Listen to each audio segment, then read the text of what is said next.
Okay. Call this meeting to order at 6 o'clock and regular commission meeting Tuesday, December 19th, 6 o'clock. Patricia Patrick Jolin will not be here tonight. Stuart Lamerdon will be about 10 to 15 minutes late. So we'll go ahead and start. Are there any changes to the agenda? I have none. Okay. And with that, we'll move on to public comment. If anybody wishes to make public comment, you have 3 minutes. Just raise your hand. I'll call on you and state your name. Okay. We'll see none. We'll move on to the consent calendar. The items are listed on the agenda. Any changes or items to be removed from consent calendar? I have none. If not, I'll take a motion to approve the consent calendar as is. I make a motion that we approve the consent calendar. Second. All those in favor? Aye. Aye. Passes unanimously. Next, we have correspondences and presentations, and Todd Kimball with the Port of Newport Financial Review. Great.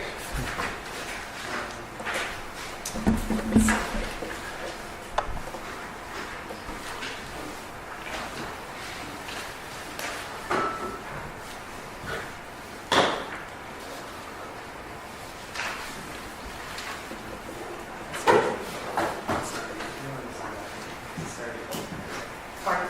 Is this already pulled up somewhere? This is the Nelson. So did you put in a thought diagram? Are you trying to access L drive in it?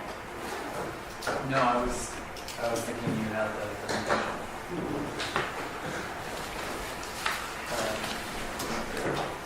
Well, fall back on the handouts. It's in the meeting packet too.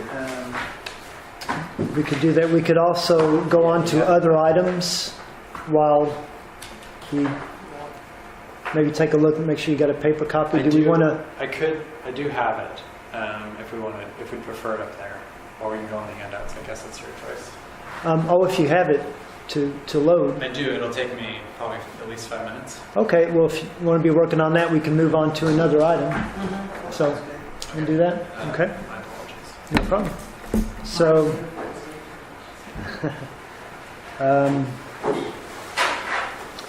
okay, we'll move on to old business. There's no items removed from consent calendar. Accounts paid on page 91. I would take a motion to approve accounts paid per the meeting packet. I make a motion that we approve the accounts paid. Second. Any discussion? All those in favor, say aye. Aye. Aye. Motion passes.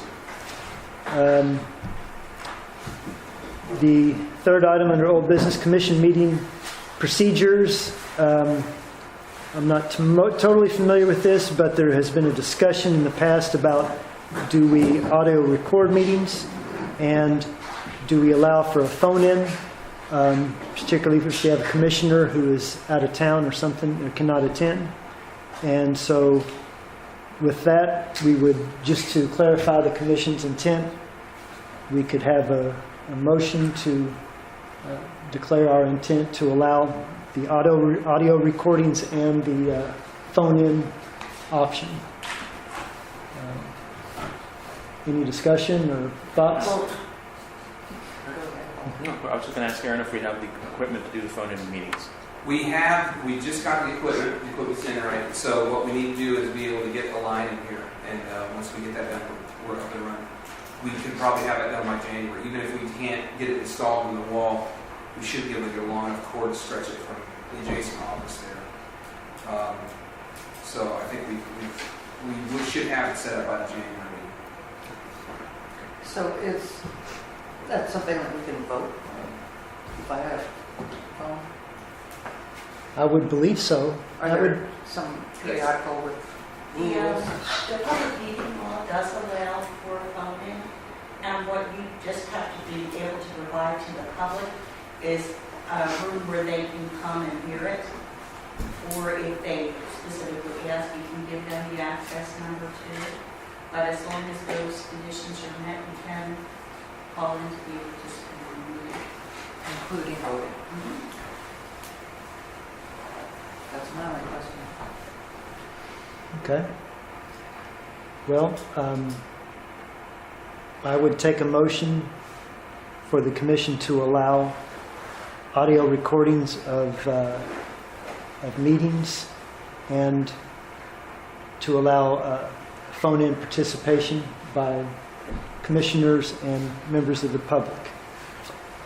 And I don't know if anything needs to be stated in the motion about executive sessions as far as recordings, or whether just stating that it is okay to record and to allow phone-in. Is that general enough just to, you think, to have the motion say that? It is. All the records from executive sessions are sealed, so Okay. including the recordings. So Okay. it should So suffice. that, okay. I would entertain a motion to do those two things. Okay, I'll make a motion that the Port of Newport Commission now allow audio recordings to be entered in the record and for meetings to be allowed to be participated by phone, including votes. Second. All those in favor, say aye. Oh, Someone else to see if we'll pause for just a second. We'll kind of let you get set and rewind here to... Sorry, a little late. That's all right.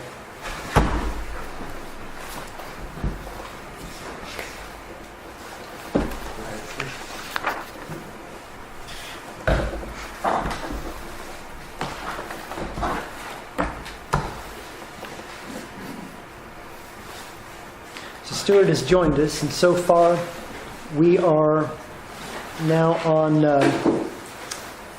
item 6C, discussing audio recordings and phone-in meeting, and just granting permission to do that, clarifying the commission's intent. We have not gone over the Port of Newport financial review presentation. We skipped that and we're getting ready to come back to it. So that's where we're at now. We just had a motion that Walter had to allow audio recordings and phone-in meetings for commissioners and members of the public, including voting for commissioners. And Sarah seconded, and now we're ready. We're just getting ready to vote. So let's do it again. All those in favor say aye. Aye. Aye. Motion carries. Okay. Are we ready to go back to, okay. So with that, Todd Kimball. Again, sorry for the confusion on my part. I'll maybe sit here, and if that works for you guys, then we'll say. If not, we'll change format. So I've put.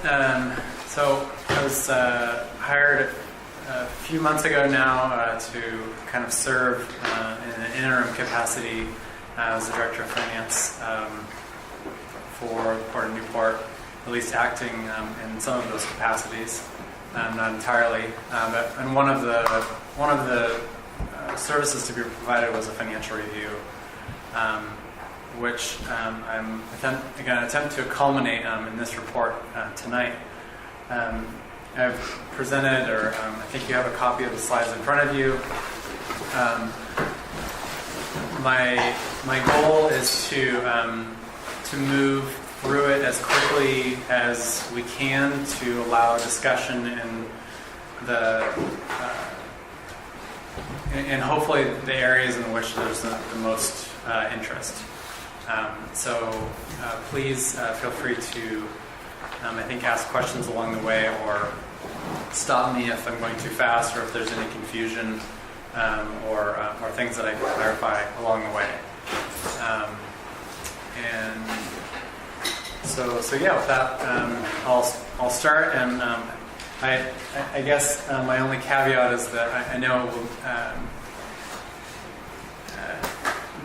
we simply cannot just cover every aspect of the port's finances in a half-an-hour presentation, but the hope that that will be at least the start of a conversation and perhaps a bit of a roadmap going forward.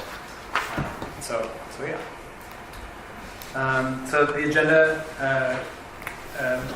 there's a few different analyses that I conducted, and I'm hoping to go through basically some of the details of those. The first was a port comparison, mostly of Oregon ports and a handful of Washington ports, and kind of show how the Port of Newport stacked up, at least on a financial statement basis. I also did a Port of Newport 5-year historical review, so look for trends and see what that kind of highlighted. Then I did a much longer term review of the international terminal. I think I pulled like 14 years of data because it's relatively easy to pull, and I found it to be sort of interesting. And then we'll go through a current year financial statement, and I've made a few tweaks to it to hopefully show a few different perspectives. So we'll walk through the one I did and talk about some other possibilities as well. And then I have just some observations on some return on investments and some recommendations. So. Okay, so the first thing is I compared the Port of Newport to 12 Oregon ports and 3 Washington ports, all using 2016 audited financials, and then reviewed, like I said, 5 years of just Newport's financial results, and then a few going back even further. Most of the Oregon ports are smaller, and so that definitely shows up in the analysis. Like I said, most are smaller than Newport. Only 3 are in fact larger or of similar size. And then I looked at everything as a percentage of revenues, and the idea being that in order to compare costs, we have to have a baseline. And so the baseline in in these scenarios is revenue. So again, this is 2016. Fiscal year 2016. So in all but one of the 16 ports had a net operating loss, which I found to be, I guess, surprising, given that 2016 really in the state was not a down year. We're not in a recessed economy. Well, at least that's what they tell us. And then of the 15 ports with losses, Newport actually had the smallest loss, which I also thought was interesting. But then going back a little bit further, the operating income, the port has had income, so net income in 3 of the last 5 years, with a 5-year total of about $435,000 positive income. And then this is where I was surprised a little bit again, is the Newport was the only one with a non-operating loss. And so what I found to be the reason behind this is generally in every other port, their property taxes plus grant revenue was greater than interest expense. And in fact, for the Port of Newport, you can actually just even remove the grant revenue because it's so small, even in the last 5 years. If you take the property tax revenue is less than interest expense, which again is the only example that exists, and I think that tells us something that we'll continue to go into. Now that's $797,000. That's a total for 5 years. That's 1 year. Yeah, and that's actually pretty typical of the last several years. So the last, I was so surprised by that number. I went back and looked at the last 5, and in fact, there was a loss in each of the last 5 years. Well, interest expenses exceeded property tax in each of the last 5 years, and it's quite significant. It averages $700,000 as the difference. Interest expense or debt service? Interest expense. Interest expense.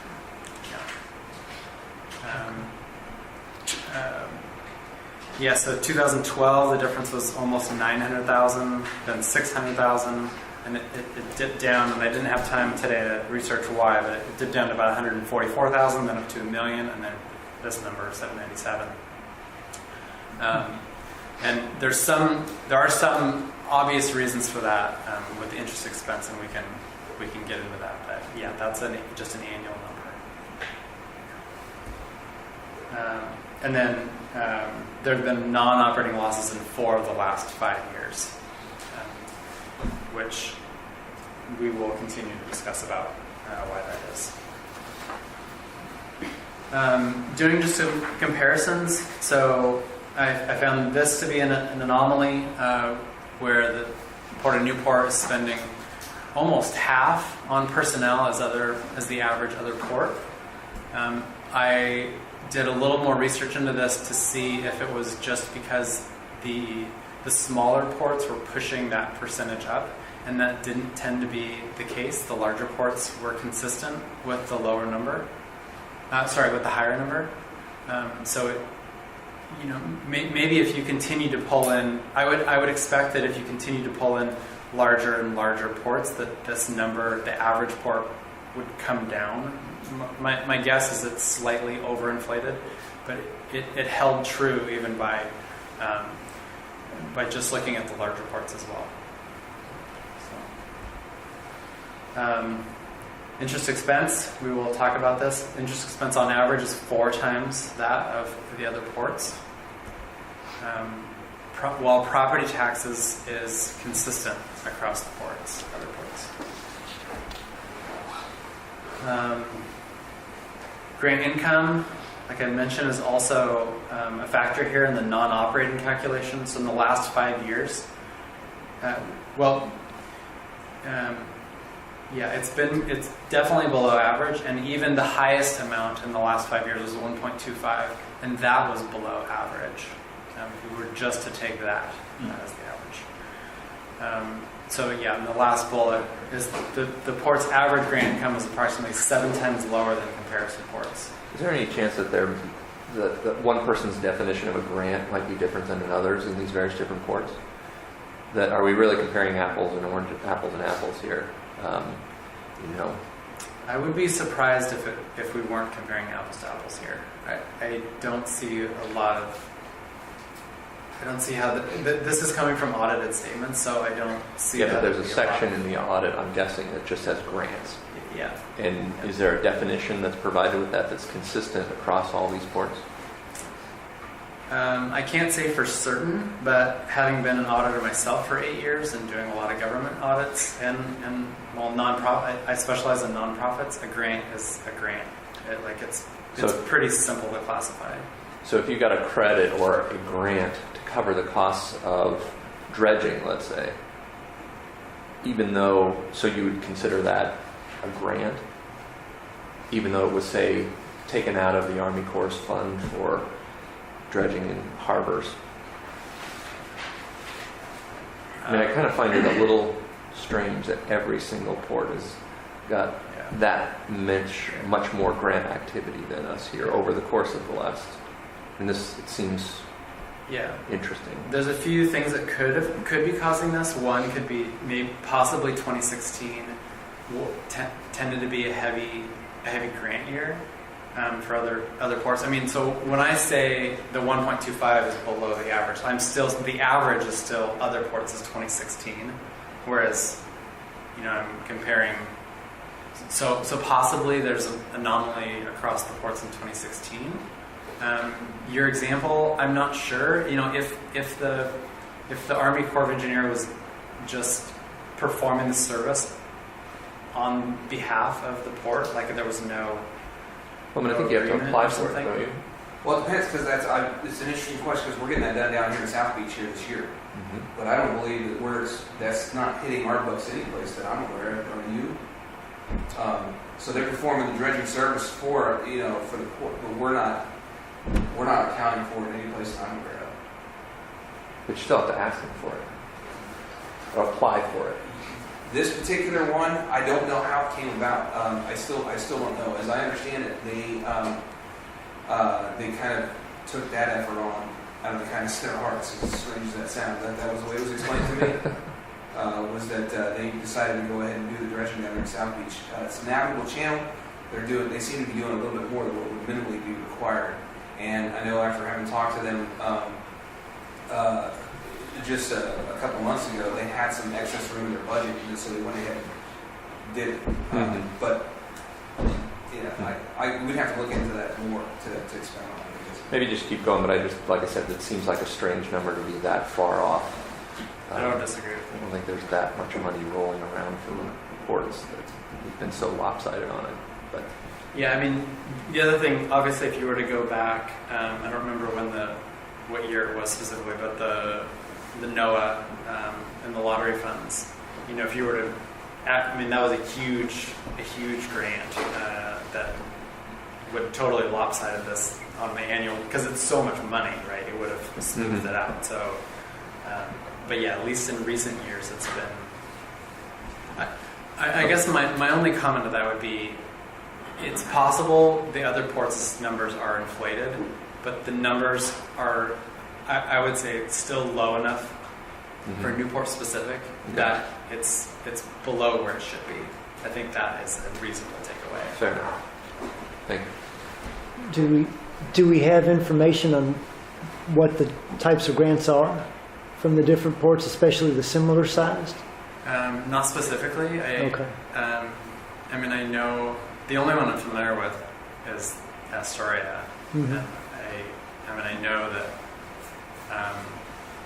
I know one of their factors is they have an airport, so they get a lot of FAA grants, Mhm. and I know they've also been successful with the ODOT. Connect Oregon. Yeah, the Connect Oregon Mm. grants. Okay. But I can't speak to the others.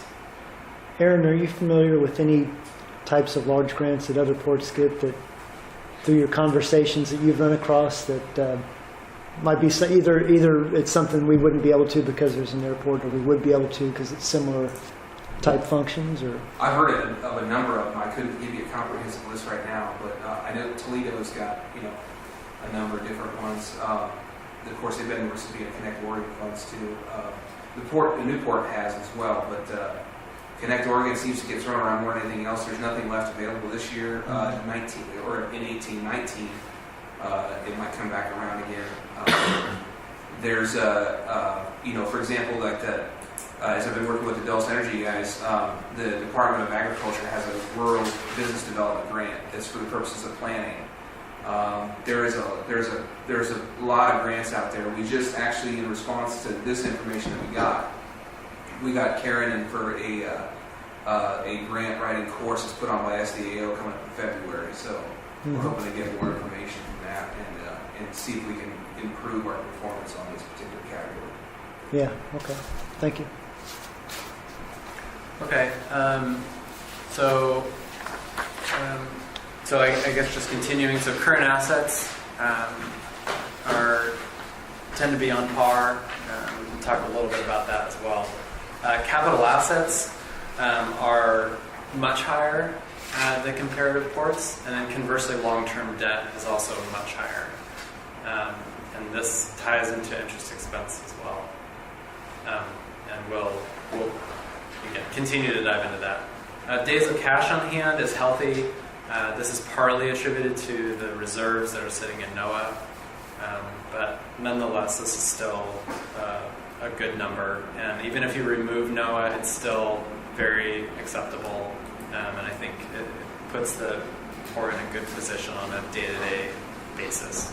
Were the restricted NOAA funds part of the 486, or is 486 in excess of the restricted? They're included. Yeah, and I could do another calc to take them out. I mean, it'll pull it down much closer to the average.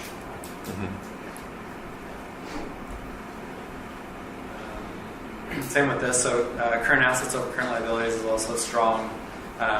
Again, if we were to remove the restricted cash, this number would actually come down much closer to the average as well. But not a bad position to be in.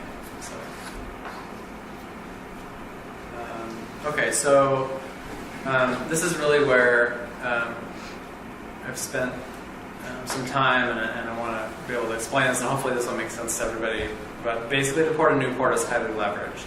Okay, so this means that the amount of debt we have to assets is high, right? So we've borrowed a fairly significant amount of money to invest in assets, which is by itself is not a bad thing. But where we're sitting at the moment, that puts it about 2.5 times that of the average port. And then conversely, this means that interest expense is significantly higher.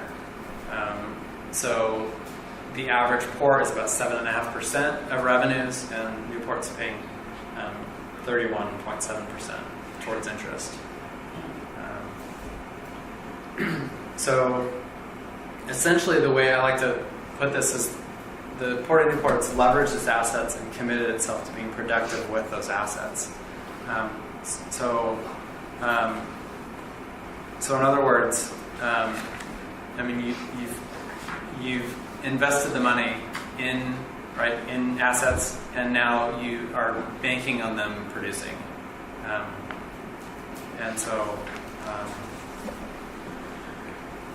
what that turns into is your margin for error is reduced. So basically, a higher leveraged company means that your risks tend to be higher. If you put yourself in a tighter corner, if there's an economic downturn or assets aren't producing, your margins for error become thinner, and your ability to reduce costs become extremely limited. Right, so you can, if your incremental costs are high and your fixed costs are low, then you can do things you could reduce staff, you could cut down on your materials and services, right, and you could cut costs. But we almost really have the opposite going on here, where your operating costs are rather fair, reasonable to operate your port, but your fixed costs are quite high. And so your ability to maneuver going forward are limited. Yeah. Todd? Yes. On the debt to assets ratio, does that include the DO bond? Yes. Okay.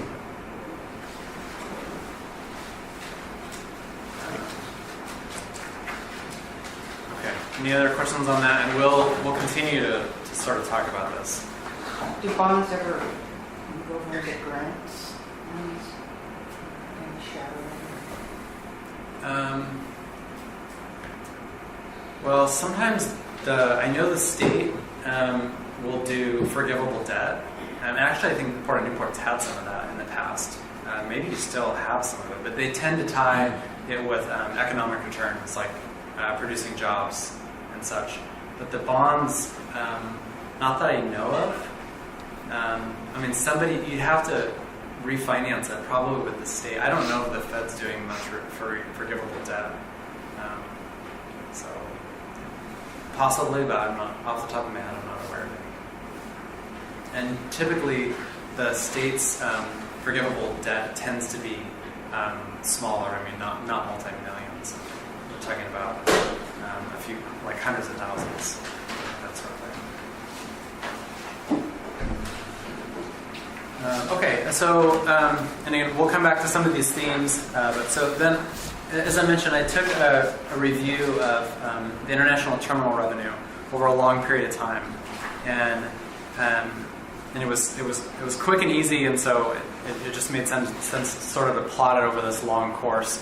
But of course, so where I've spent most of my time is sort of evaluating how we got basically here. So this growth pattern, because at some point, again, the dates were, without doing a lot of digging, were difficult for me to pin down when exactly did we do the infrastructure repair, like with the ship, and then when did that turn into actually. So when did it turn from being repair only to improvement? And that was difficult to tell without really digging. But I you could see like the decline here, and then it kicking back up. And so I tried to focus basically on those last 5 years, saying, okay, if we really hit the go button and we implemented the upgrades around 12, 13, which seems to be fairly reasonable to me given the debt and the fixed asset increases, then that's reasonable. And so that's where I focused on where did the returns come from? How did it actually escalate? So that's, again, we'll get into some of the details on that. So then this graph basically plots total revenue, operating expenses, and then operating income. Operating income is the one that's running along the bottom almost entirely until, which is fine. It's the net, right? And so basically my point with this is the operating income has really picked up in the last 5 years. Okay, and that's, of course, a good thing.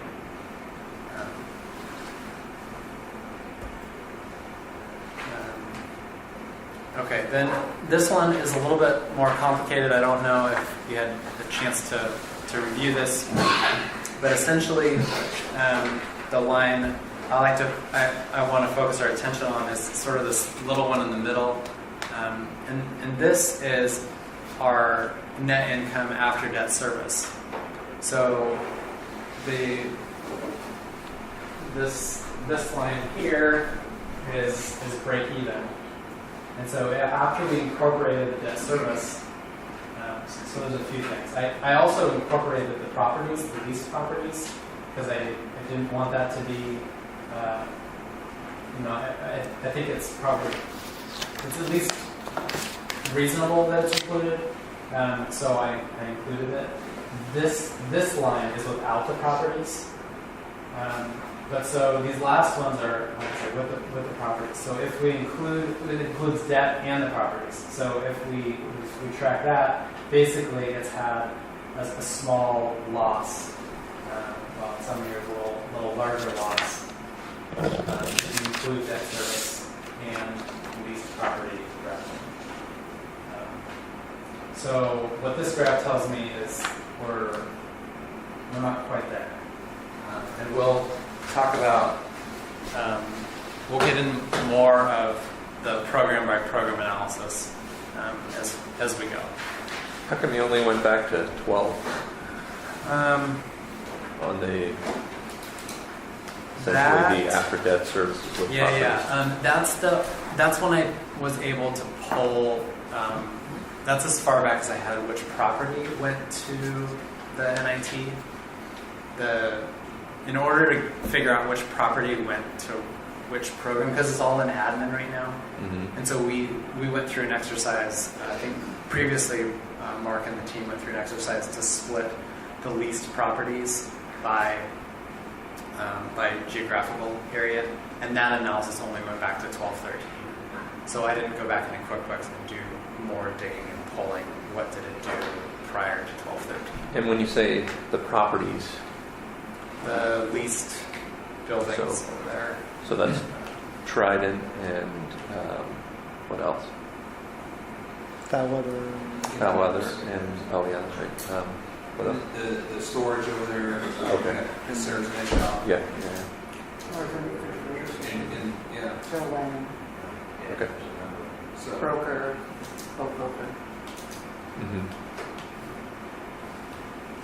So those aren't split out prior to 2012?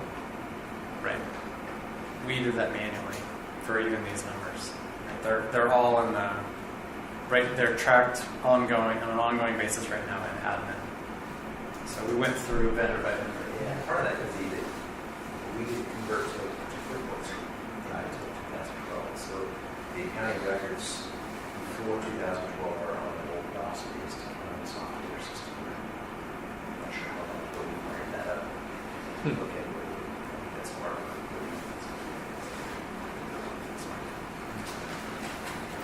The terminal was open in 2012, so Okay. construction was completed. Okay. Thank you.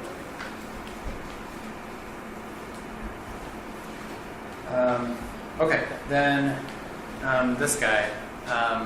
Okay, so this really feeds into what we're just talking about. So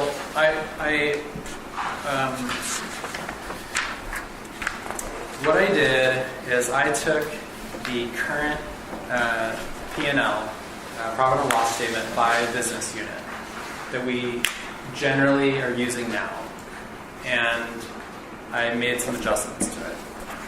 And the end of the day, what I will stress is that there's this is not really black and white. This is not how it should be done necessarily. This is an interpretation.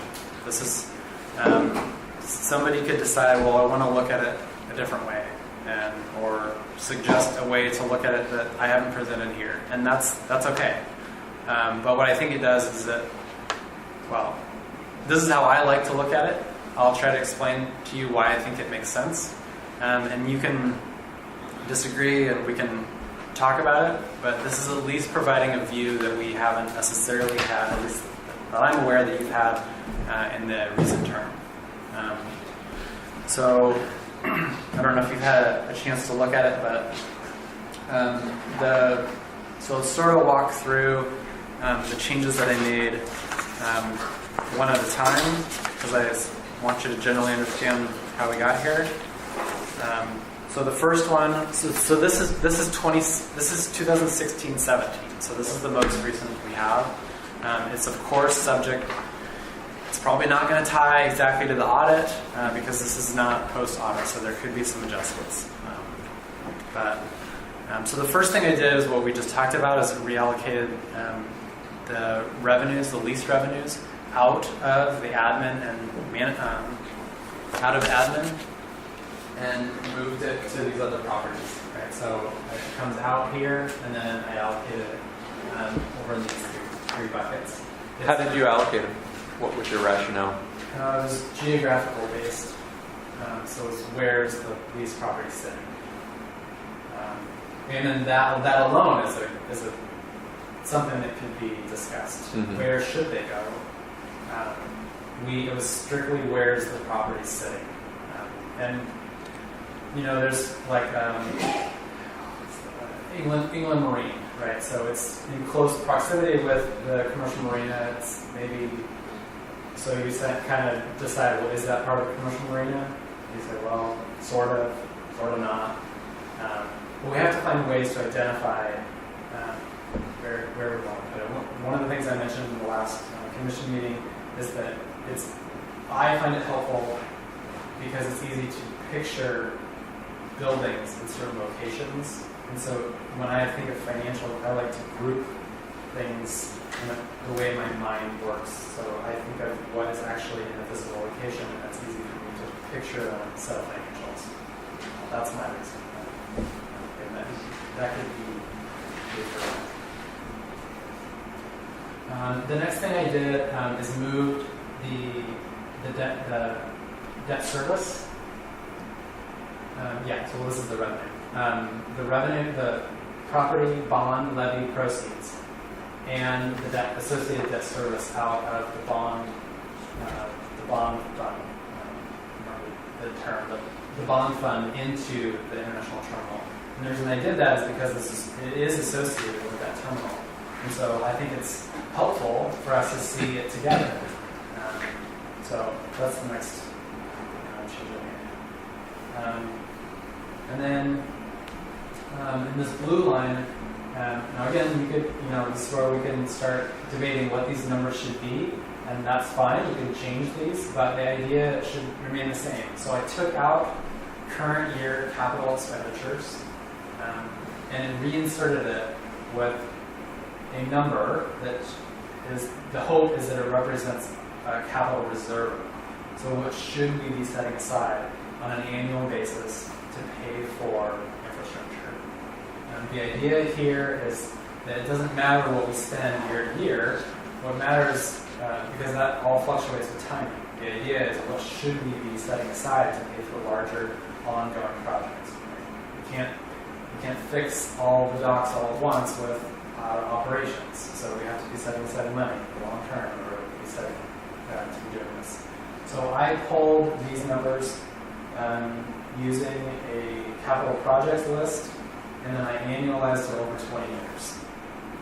Again, you could take different numbers, you could analyze it over 10 or over 30, but at the end of the day, to me, there needs to be something put in here to put an estimate for reserves. And we should try to do it by program. That helps us analyze it better for our business units. And then lastly, I allocated our admin costs. This is also subject to interpretation. I allocated it based on personnel and materials and services expense. So the admin is allocated based on a percentage of whatever we spent, basically an operating expense of these two lines. The other options, there's other options for doing this. You could do it based on revenues. You could do it based on staff time. You could try to estimate staff time of the actual admin department. There's a handful of recognized ways you can allocate admin. I chose this one. Let's see. But however you divvy it up, that 1.2 number is real. I mean, that's the stuff on the far right, bottom corner. Yeah. That, however you move the deck chairs around, if you will, those numbers are still what we would see. Yeah, I would say the only real X factor in that number is the reserve number. I mean, because it's a pretty big estimate. I mean, we're talking about that number. I would imagine usually the way those numbers are, like this capitalization plan or this capital improvement plan is put together, is you have your staff, your maintenance staff go out or consultants and start eyeballing what needs to be done. How much do we think it's going to cost? And you start generating a list. I don't know if Aaron want to comment on that, but Yeah, annually, that's pretty much what we've done in the past, as I understand, is you go around, and I can, I know of kind of the biggest projects that we have looming, and then you bring those before the commission and let you guys decide to prioritize together what needs to happen that year. So yes, these numbers aren't really going to change, but I would say except for what exactly do we want this number?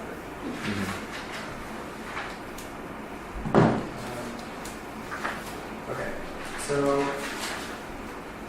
yeah, I think you guys it's probably easier for you to look at it in front of you than up here. It's a little tricky, but essentially, the orange is your net operating income before capital reserve.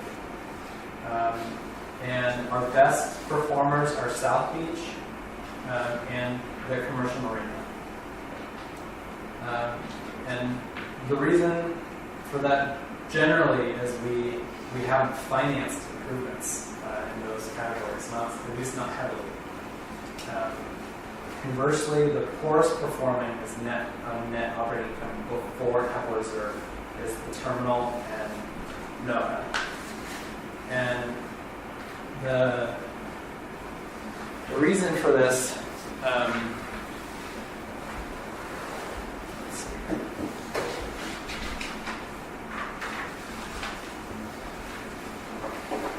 so basically the reason for this is our operating revenue, our operating net income is underperforming where we want it to be. So improvements were made, capital improvements were made, assets were implemented, debt was obtained, interest is being paid, and the returns are not significant enough to push the net operating before capital to a high level. So Is there an NIT in the, no? yeah.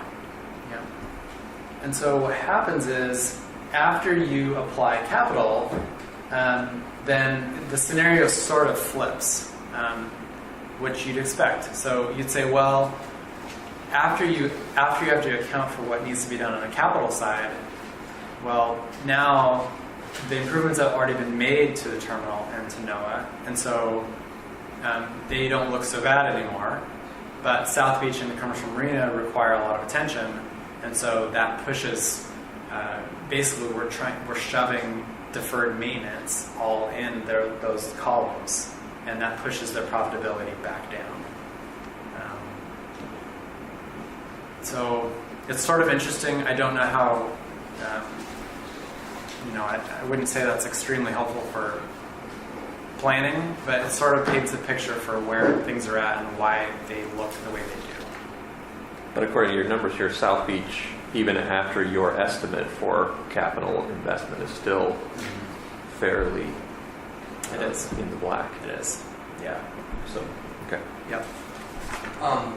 We had talked at one point, Todd, about whether or not we were holding enough or reserving enough at NOAA long term, and if we needed to increase that, and also how we ought to view NOAA reserves and whether or not those things should ever even be on the table as an option or something. Would you be able to share your thoughts on that? Yeah, sure. So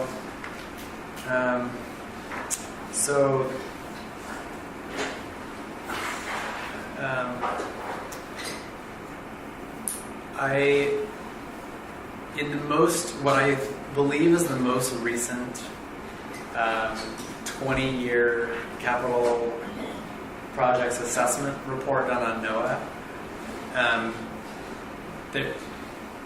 there is the reserves. So you have the reserves, how much is in cash, and then it projects out what your capital expenditures are going to be over the next 20 years. And what happens is, and then you contribute into it. So it has a plan. I think it's reserving about $33,000 a year. Okay, it's supposed to go back into that reserve. So it's adding. That's being added every year, and then the capital expenditures are being taken out according to the schedule. Well, according to that schedule, if you map it out over those 20 years, the cash reserve balance goes down and down and down and down. And so in 20 years, I believe it's right now it's like 2.5 million, 2 point something million in the cash. It's something like that. In 20 years, it's sitting at like 500,000 according to the schedule. Okay, so what we want, of course, is that reserve to stay flat at a minimum. In an ideal world, really with increasing costs all the time, we'd sort of like that to slowly creep up and stay steady to pay for the next 20 years. And so my only hesitation is I have another version of that document that looks quite a bit different. And so the one I'm referring to, I'm almost certain is newer and may include, I know there were revisions to anticipated dredge costs. So my recommendation on that is that we take another look at that schedule and see and reevaluate what we think that reserve number needs to be. So the document outlines about 33,000. The estimate I put in here, and I think it's closer it needs to be, is about 185,000. But again, my recommendation is that we look at that again, because I don't want to be.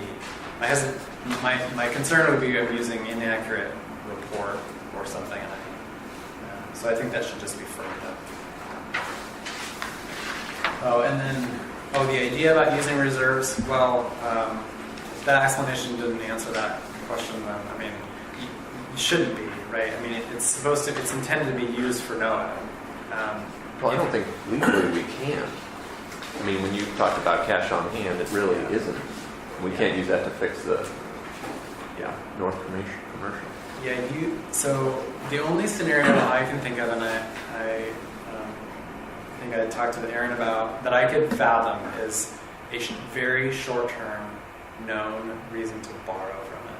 We're talking like 60 to 180 days or something, where maybe you're waiting for a bond measure to pass, and I don't know. Even then, it's a little risky, but you know something's coming, and you've got to get through a period. I could see where you may make a decision to borrow from it and repay it. But outside of that scenario, it seems unwise. So that number was included in the cash on Yeah, yeah. I was thinking too, that it's not really in our hands. It's not really on the table. No. Well, there's two parts to it. There's a restricted and unrestricted. Mm-hmm. I think I that's, mean, legally, we could say that it's not approved. I don't think legally we could touch the restricted funds Not for approved. anything other than snow itself. It's probably in a lease. Yeah, after talking with Todd though, in depth, I would say that, even the unrestricted fund, based on what he's saying, long term, it's not a good idea to get into because you got to reevaluate all that. How is that broken? How much is in unrestricted, restricted? The actual number, Yes. it is, Percentage. you got that handy right there. Restricted is 3.21 million and unrestricted is about 1.96.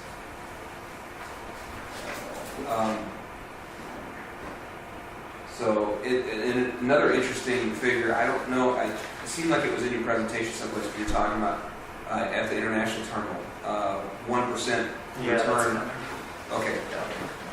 Todd, one other question. I know we had to start realizing some of the purchase costs 2 years ago, and that's supposed to go up. Is that figured into your admin costs also? Well,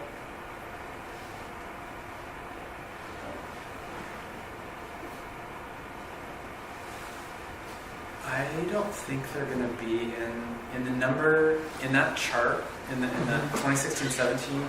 I don't think so. So there's two reasons for that. One is that there very well will be a pension expense adjustment to the liability account, which is basically a non-cash, long-term debt increase. So that adjustment is not incorporated in there. The second reason is the increases that we have seen to PERS are really going to be hitting this year, 17-18, that they went way, way up in 17-18. They were way low, mind you, in 16-17, and they will be much higher in 17-18. It sort of lags, and there's a reason why it was so low this last year, but it's anyhow. Okay, so overall, there's net losses that I would say are prevalent in all the business units. I'd say South Beach appears to be in the best position, and the commercial marina appears to be the weakest. Okay, I did a little bit of work on return on an investment. Basically, this is a measurement to determine how you're doing on investments, on how, where you put your money. Between 2008 and 2014, we invested approximately $26 million in the international terminal.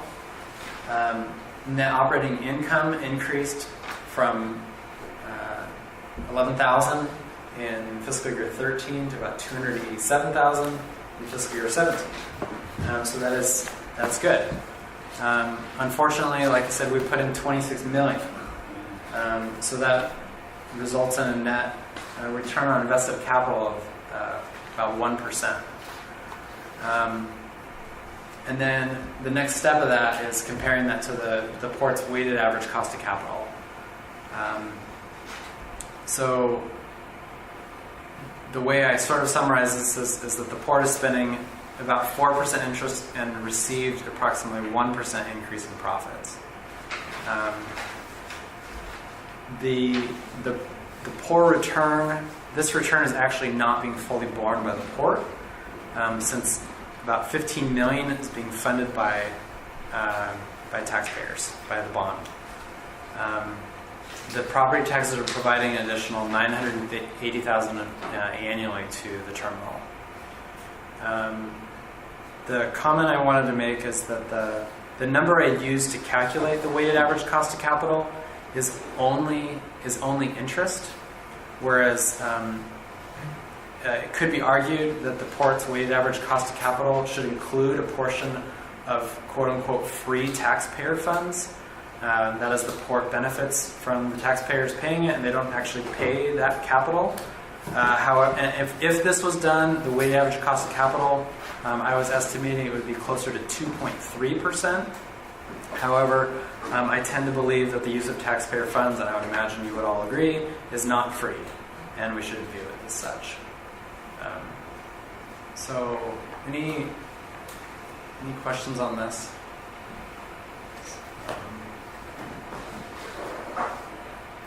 I know it's not an enjoyable picture, but it is what it is. Okay, and then we'll actually get back to some points from that in a little bit. Then I decided to look at NOAA as well. So we invested approximately $37.5 million between 2008 and 2012. Net operating income in 16-17 was about $900,000, returning invested capital of 2.4%. The project was funded in part by using a $19.5 million grant from Oregon Lottery. Because of the grant, I'm estimating the average cost of capital is about 2.2. So this one's much better. I wouldn't say it's stellar, but it's at least doing the job. It's at least covering the costs, and it does have a return. So that's good. Yeah, and Aaron mentioned the reserves. So. Okay. Okay. So a few challenges. Essentially, the port has made a significant investment in the last 10 years. And there's a significant portion that was financed with debt. There were other uses made, which was good. Both the lottery funds on NOAA and the bond measure; those are both obviously good avenues. But so my takeaway from this is essentially that the net income from these properties is minimal. It is there; it's present. My takeaway or my recommendation here is that it's not distributing sufficient surpluses to fund the next project. So the port basically may find it challenging to secure additional debt.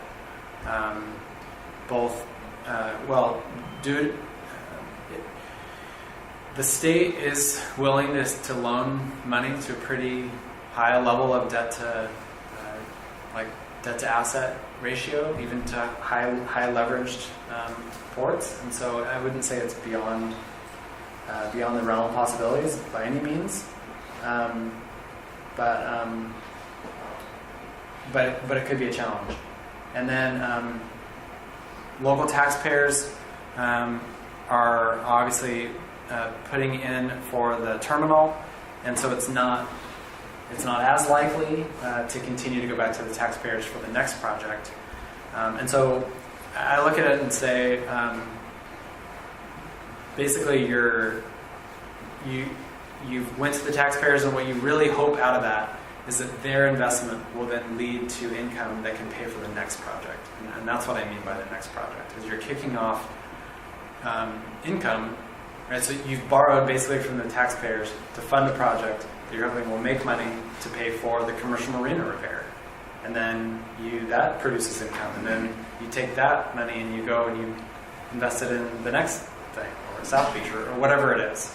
But if that project, as we talked about, if the return on invested capital isn't sufficient to pay the debt, then it's certainly not sufficient to pay for the next project. And that's really where we need to be in order to move the train forward. So again, as I mentioned, what it does is that the high debt to asset leaves a small margin for underperforming projects and investments. It increases the risk of financial trouble if revenues decline.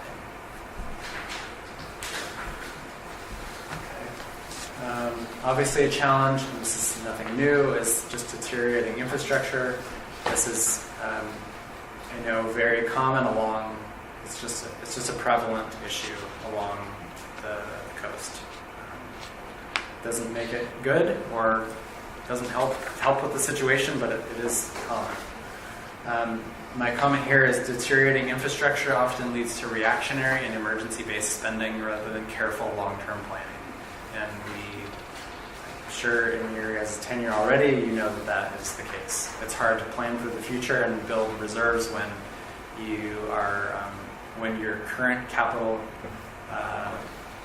list includes only the things that have to be done right now. Otherwise, Dock 5 floats away, or whatever it may be. Right? You just don't have a lot of choices. But the choices become very difficult.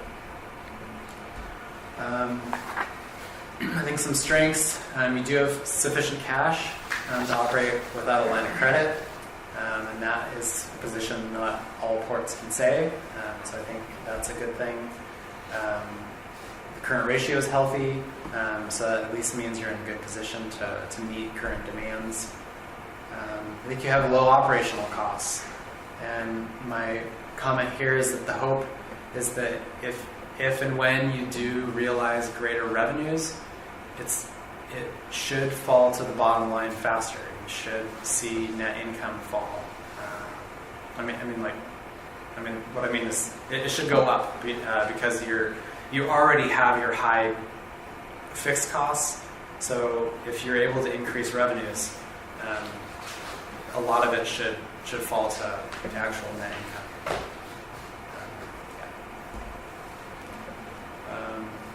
I mentioned tourism. I definitely think there's, this is obviously your guys' job, is to evaluate opportunities for how to take advantage of the assets you do have and your location. I do think there's more. I think there's more potential at the terminal, and it represents a significant opportunity for new business. And I've got a few thoughts on that. So Patricia had asked me to sort of try to ballpark, what sort of income might be necessary from the terminal in order to get it to where,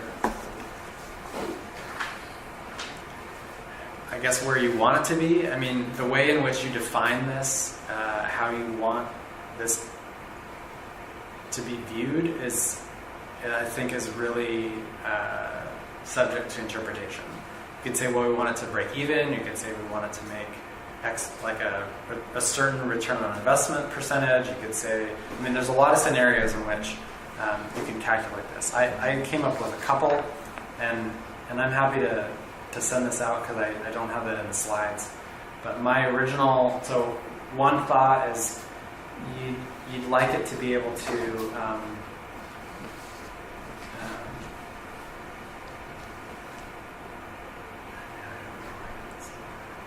you'd certainly like it to alleviate the current loss, assuming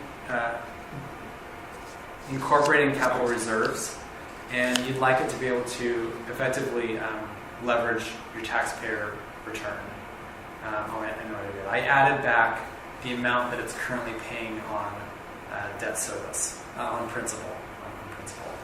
And so, anyway, so one calculation I came up with would be, it would be ideal if the NIT would raise another, it's like $480,000 annually. Another scenario would say, okay, from 2012 to 2017, you've had operating increases, net income increases of $275,000. So you were at 11, you went up to 287, now you're making 276 more. If you figure you want to be able to cover what the taxpayers are putting in, which is the 982, then you need to get another 700,000 out of the terminal. So I would say maybe it's somewhere in between. Maybe it's a little lower, maybe it's somewhere a little higher. We're talking maybe about another $500,000 they'd like to see out of that terminal to get really the return to possibly fund the next project. Again, I'm happy to share that information with Aaron and send it out. But I realize that's sort of some spitballing. Okay, so probably my biggest suggestion, and I say this often, is to implement a process whereby capital improvements undergo a financial review prior to approval. So your project should be selected based on anticipated return on investment and its expected payback period. So I think both of these are important. Obviously, we want the return, and that sometimes is in a long-term situation, but we also need a relatively short payback period. I would not suggest you invest in something that takes 20 years before it starts paying back. Well, then how do you respond to infrastructure upgrades that technically don't provide the kinds of payback that you're talking about, but yet are critical to operation? Yeah, I just think they have to be carefully. I think it's a good point. I think you have to be. I just think you need to be very judicious about which one you pick. I would say, in a lot of ways, the Port of Newport has already picked those ones. You're going to have the emergency stuff that comes up, but you've already picked your big hitters. Spent 50-some million in the last 10 years. You can't pick another $20 million project without, like tomorrow, we can't do another $20 million unless you get a giant grant. We can't. I don't see anybody financing another $20 million to fix the commercial marina. So I think you have pockets of money, pockets of investments you can use from your current annual capital outlay budgets to make good decisions that lead to net operating income. Your point is good, though, for sure. And I don't have a good response to it. Just that I just think it should be considered. When is it going to return? You don't have 20 years for it to return well. You've got a shorter time period than that. I think additional effort could be made to secure state and federal grants. Continue to seek business opportunities that fully utilize the terminal.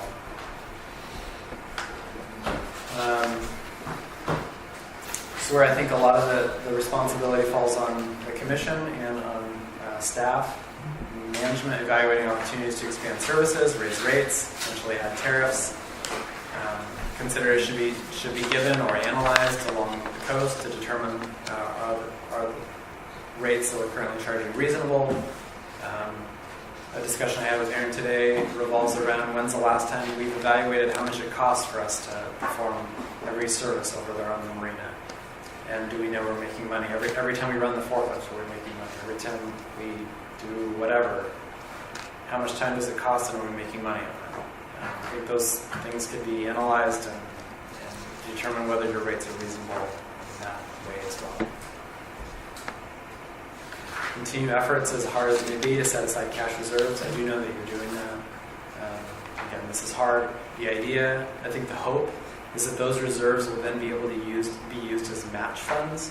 So most grants come with a match requirement. The worst case you could be in is where you could get a grant or you don't even apply for a grant because the match is something you can't afford. So you pass up grant funds because you can't come up with 10%. That's a scenario where you don't want to be in. So those are, to me, really good bang for your buck. That's where you can leverage your money the best. We talked about this, I think, reviewing the NOAA reserve to make sure it's correct. I think ongoing work should be done to refinance the port's long-term debt. I know you did some. There will be an opportunity in the next, in the future to do it again, and it should be done. Okay, then totally kind of going off a little bit. There's no finance manual there needs to be one developed for policies and procedures. This should include a procurement manual and travel policy, and the list could go on and on about the things that are really important that should be included in there. It could include a discussion on how to credit worthiness for your tenants, and you really should have a tenant, like a lease policy on the procedure for how leases are originated and approved, and when do you give notices, and when do you kick them out, when do you send them to collections. Those things could be included in the finance manual, or at least referred to from there. Do you have some of those specifics maybe supplied to Mark and Aaron that you're talking about? I do have some. I do have access to a few. I can tell you that I can give you a really good list of them because I'm still new to the port, right? Mhm.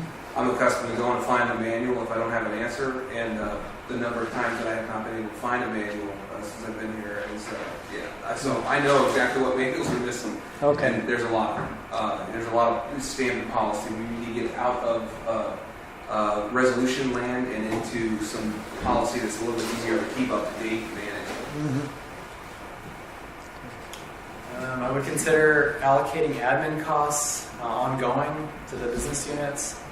I would consider permanently shifting leased property income to a geographical location or an alternative location. I do not think putting in admin makes a lot of sense.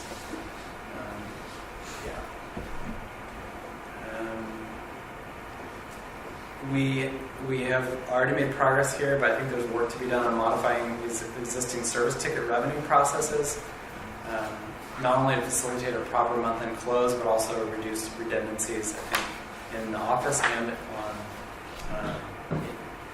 in the field and on site. I noticed this was done this month, which is great, but adding a narrative to the monthly financial statement packet to help you guys do your job. I think that's a good move. I mentioned, I think there's efforts that are ongoing but need to continue to eliminate duplicative and inefficient processes in the accounting office. I think that it's just gone a little. I think there's been a little lack of attention to that topic. I believe that your current team is definitely devoted to this and is making significant strides in the last really 6 months. Possibly longer, but anyhow, it's improving, but has a ways to go. Check stock, mentioned this in the last meeting, check stock access should be segregated from staff who have accounting access. And I know that the accounting team has already done this. So this is good. Purchase orders, I believe you're currently utilizing them, but as I mentioned in the last meeting, I think they should be reviewed by a department manager, your harbor masters, or at some point along the way in which a manager who is most likely to know what's going on is approving the purchase orders. Right now, it's accounting. It's a combination of accounting and the general manager. And I actually don't think either of those makes a lot of sense. Certainly, the general manager should be included along the way, and maybe at a certain level, but your mid-level managers are the ones that know what's going on, and they should be a part of that process. So this is a great example of something that would go in your finance meeting. Okay, so I know we've asked a lot of questions along the way, but I know it's a flyby, but In the additional accounting standards, we had talked at another meeting about updating from QuickBooks. Do you have any recommendation on that? That we continue using QuickBooks? It's going to be another learning curve to change. If we're changing things now, should we look at a different program now? I don't see any reason to change from QuickBooks. It certainly has its challenges and some unique internal control issues, but I think it's working well. I think they've set up different QuickBook files for the different funds, which I think is a good approach. I think you're getting what you need, and to to really take the next step in a system will cost $100,000. Oh, wait. $1,000. What were you saying was the market share? Was that you or the market was talking about the market share that QuickBooks has? Or was it? It's a huge. They're a very big company. 70 or 80% of the market share is QuickBooks in that particular realm. So it's sort of like the thing where I don't much care for Microsoft, but use it. There's going to be a lot of things that people don't like about QuickBooks, but it's working. Okay. Anything else?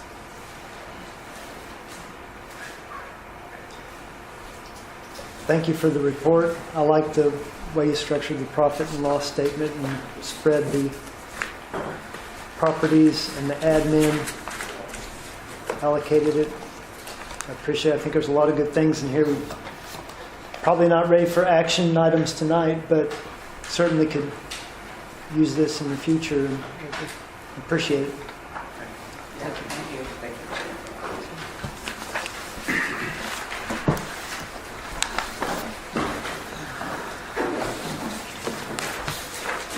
Okay. I'm sorry. So we're not looking for it. So we move on to staff reports. Director of Finance.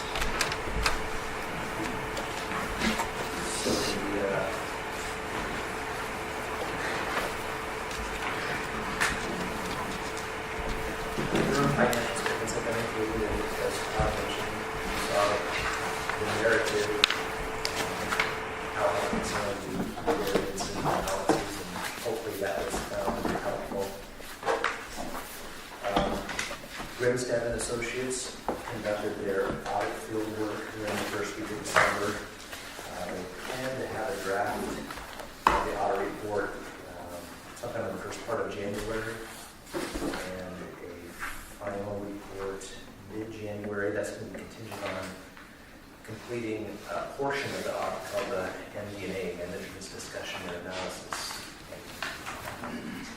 We just have to get some numbers from Grimstad to do that, so that's how soon we get that. We filed for an extension, which was something that Signe Grimstad recommended.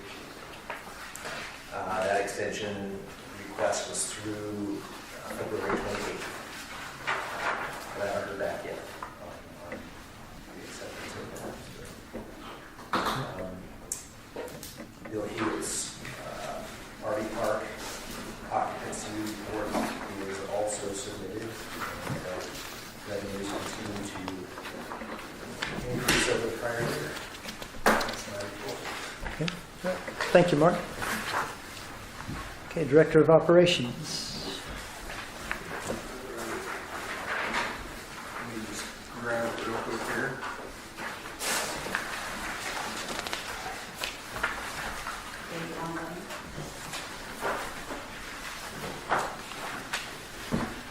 So I continue to work with Dulce Energy to try and help them determine some solutions so that they can get started over at the old cherry plant. They submitted a proposal from Geoengineers. I attached it here for your information. The proposed cost for that company to complete a drilling of a well is $17,500. Geoengineers is optimistic that a vertical well would provide the appropriate amount of salt water to the facility to grow seaweed. I would point to the terms that they use in there, though, because they're not really specific, and it's pretty it is subjective. They are optimistic about it, and that's about the best I can give you. However, there may be additional funding for economic development of the county. We checked into that. I didn't find that to be the case right now. I also checked with the city. Didn't find that to be the case right now either. I did get a hold of DEQ and talked with them for quite a while and kind of steered Dulce into communicating with them so they could determine whether or not their truck idea was viable. It sounds like it probably will be. Today I talked with them some more, and also I think they could probably use some help in how to learning how to get a project engineered to various degrees so that they can actually get it to come to fruition. So I talked to them for a while about that today. Worked up a very rough preliminary drawing. It's very rough. I didn't commit a great deal of resources to it, of space out of the NIT, and try to incorporate what the Newport Fishing Industry has established as their needs at the international terminal, alongside what I've learned about container shippers and also barge cargo, and what everybody kind of indicated that they need to work. So the intent here is to give a concept of what operations might need to look like in order to provide a situation where everybody could operate alongside one another. And I would like to use this opportunity to ask for feedback from the public. One of the critiques or the critiques of the port in the past was that we did not early enough ask for feedback in planning operations at the terminal, and I put this out there to try and get some discussion going and get some feedback. And like I told a lot of people, if it's impossible, if they believe that that's impossible, let me know. If it needs to be changed some way, I can change it however it needs to be. I didn't necessarily confine myself to tariff on that. I just figured I'd come up with an outside-the-box solution and start there and see if we could work it into what we have already established. So, like I said, my goal is to get as much feedback and information as possible so that the port can make a good decision in the future. In particular, after you make a decision on a permanent general manager, at least we'll have a leg up on which direction we want to go. There's been a few points brought forth regarding rising personnel costs at the port. We included a little bit of analysis on that.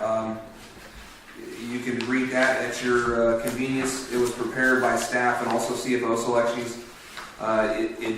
It shows that the significant difference between the port's budgeted personnel service cost and the port's actual personnel service cost, particularly in light of CFO selection analysis of Port of Newport's personnel costs in comparison to other ports. I recommend that the port find ways in the future to make us more competitive in wage offerings. 30% engineering plans are attached as well for Port Dock 5, not necessarily for any approval or anything like that, but more for informational purposes. There's also an updated cost estimate. What I did is I went through, you'll see a difference. The new cost estimate, you can find it. Thank you. So the new cost estimate came in just about $300,000 more. The last page of your packet is a copy of the initial cost estimate. And of course, you expect these things to change as more engineering happens and we have a more specific idea of what it's going to take to get the project done. I highlighted the areas that roughly you can attribute to the change in cost. If you have any questions on that, I can answer to the best of my abilities. And I can certainly run down any details that you might need if you have further questions. We're likely going to need to hire another position at North Commercial. It's becoming more and more apparent every day with Don Moon. This is not my report. This just came up today. With Don Moon being temporary out of the terminal, it puts us one position shy over the commercial marina. One of the biggest problems with that is we can bring in temporary help. The temporary help cannot operate the crane out of the terminal. We use commercial marina staff to surge out of the terminal when necessary. So I'm working with Mark. We have room in the budget to get it done. I just want to make sure that we will definitely have room toward the end of the year. So we're working on that right now. We've got the calendar in there. I've got some paid time off coming up. I got an appointment up in Portland tomorrow. The other dates on there over the holidays are a couple here and there that I'm taking. Got Southeast Staff meeting, Commercial Fishing User Group meeting coming up on the 8th of January. This next bit I put in the Director of Operations summary. This is definitely something I think we're going to need to address coming up here soon. I've had yet a number of other people come to me from around the port with claims that there are various entities operating on port property without insurance or without proper insurance. So we have requirements to have insurance. We just don't have very good process stops to make sure that as vendors come on board port property, we know about it, and that they flow through the office and provide us with a proof, an insurance certificate, or whatever the requirement is. So I'm working with our insurance company to get a really good comprehensive list of what exactly is required for different activities. We've also put out some requests to the rest of the port network to find out what everybody else is doing. And I'll be coming forward with some solutions over the next couple of months to improve that gap. The Rogue Brewery acknowledged that they do still need to contract for a mural that was brought up here recently on the distillery, and they'll be hiring an artist to get to work started in the spring. This next part here, they contacted us. They're considering a request to extend their building for a final time to increase the footprint of their restaurant. And I checked the lease today. There is a memorandum of understanding in there that prior to them doing any further additions, there would be an analysis done by the port on what we want the footprint to be. So I'm going to contact them and let them know about that. As far as the individual reports, I'd just like to call your attention to port employee Kevin Corwin. Saved the fishing vessel Sunrise from sinking at the dock a couple weeks ago. Pretty much by himself. He was just coming back from lunch and noticed it was low in the water, and he got down there, got it dewatered and taken care of. So that encompasses the bulk of my report. Merry Christmas to everybody. Happy holidays. That's all I got. Thank you, Aaron. Okay, any commissioner reports? Sarah? No, it's busy at the terminal. It's too bad we don't make no money there, is all I gotta say. Because we're busy as crap. Walter? Nope. No reports. Stuart? No. Okay. Calendar future considerations. We have holidays coming up. Port office closed for Christmas, New Year's, and Martin Luther King Day on January 15th.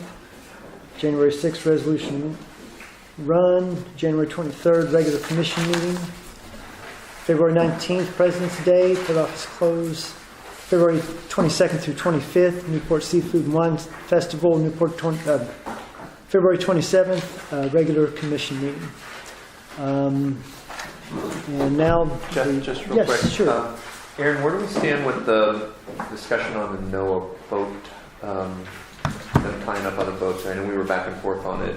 Yeah, as I Is understand it it, still in limbo? after the first of the year, we were Okay. going to try and get that scheduled to talk with the CO. Okay. Were there any boats in Durkee's report that we not know of? In the which report? Jim Durkee? Oh, yeah. As a matter of fact, you'll notice that the Guardian is regularly there. That was one that I hadn't mentioned before. OSP has tied up there regularly. There's a couple others in there.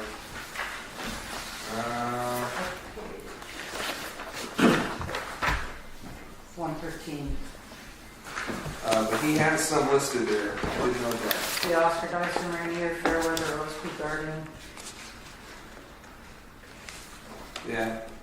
And like I said, the Guardian was another one that I didn't bring up before, but they're interested in, again, getting with, they would like to be over at South Beach Marina. And the same thing is if the fire department's able to get a fire boat, they would like for that to be a secured moorage. And I did meet with the fire department here just the other day to help make sure that we can provide them with the documentation they need from the port to make sure that they get their application for grant time. So. Having this dredge will be helpful. Yeah, it'll make a lot of people happy. You want to say anything about our Canadian friends? Are they still over at the... I believe they're still there. I didn't see them today. I was down at the terminal. They're still there. They're Whiteland. Yeah. So They they're... don't like the customs agent too nice, right? Yeah, I just talked to her today about it too. But they're... I don't know if the rest of... I mean, Sarah knows about it probably, but have you guys... There's just a Canadian vessel came down through and they had some unauthorized equipment and didn't do the right things with the leaving the country and coming into another country. And Sally's holding their feet to the fire. Yeah, they actually wound up at Oregon State's dock first because I think they came in the middle of the night and I just decided to tie up wherever they could find a spot. That's where they were. So then They call it commercial marina, and they couldn't get in down over here at South Beach because they had like a 6.5 foot keel, I think. And they couldn't get in at high tide. They couldn't sit on the bottom, so they wouldn't have the terminal. And I appreciate the help that the port gave to us, trying to get them another home, basically. Because, yeah, they just showed up one day. There's a few of them, and they just simply said they were tired, so they tied up wherever they wanted to. So, anyway. They're going to the Bahamas, by the way. Yeah, the Panama. That's why they need those wave runners then. Right. Okay. All right, we're ready for public comment. Does anybody state your name? Yes?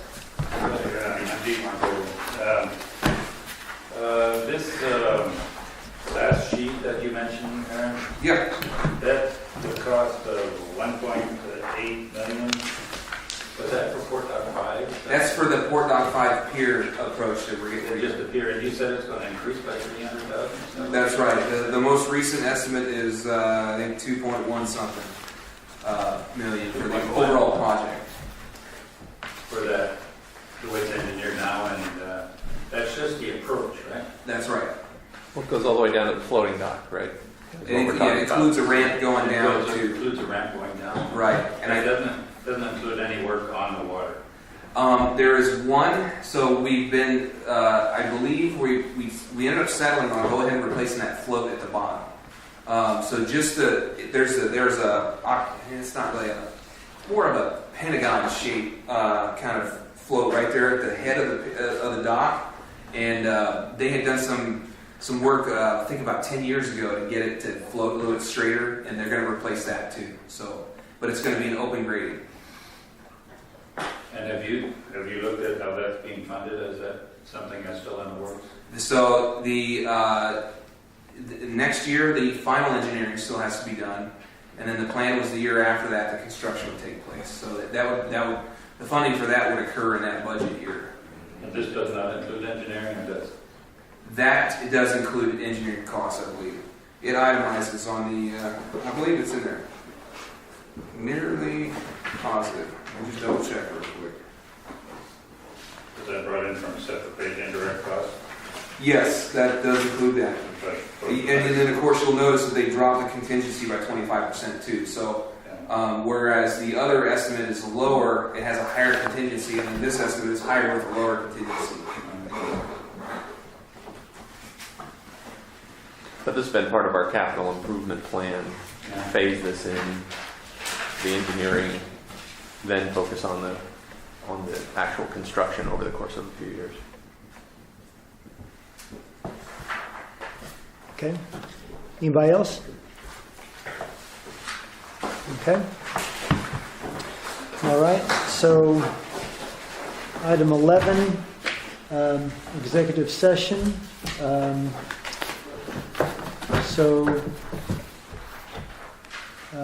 Pursuant to ORS 192-6662F and ORS 192-6602H, to consider information or records that are exempt from disclosure by law, including written advice from the port's attorney, and to consult with the port's attorney regarding legal rights and duties in regard to current litigation.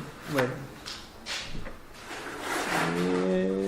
That's all enough. Yep, I started reading, I realized, I'm sorry. I started reading and Yes. so let me back up on that. And so it's executive session pursuant to ORS 192-6602A to consider the employment of an officer, employee, staff member, or agent. No decisions will be made in executive session. And so I would entertain a motion to enter into executive session. I'm sorry? For the motion to enter into executive. I'm sorry. It's up to, we can make a motion, so we should, Oh, we okay. have to ask you. Okay. Okay, I'm sorry. I thought we made the motion. My bad. Rookie mistake. Hello, Joe. So, Where's Patricia? she had a family emergency. So-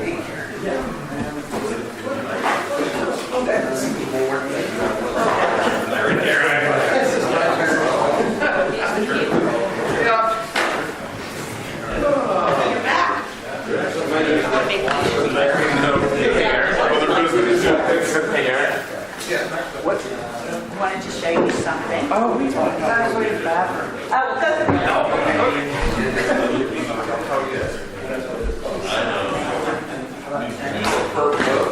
Yeah. Want to show you Thank you. what I was going to give to him is, this is what a notice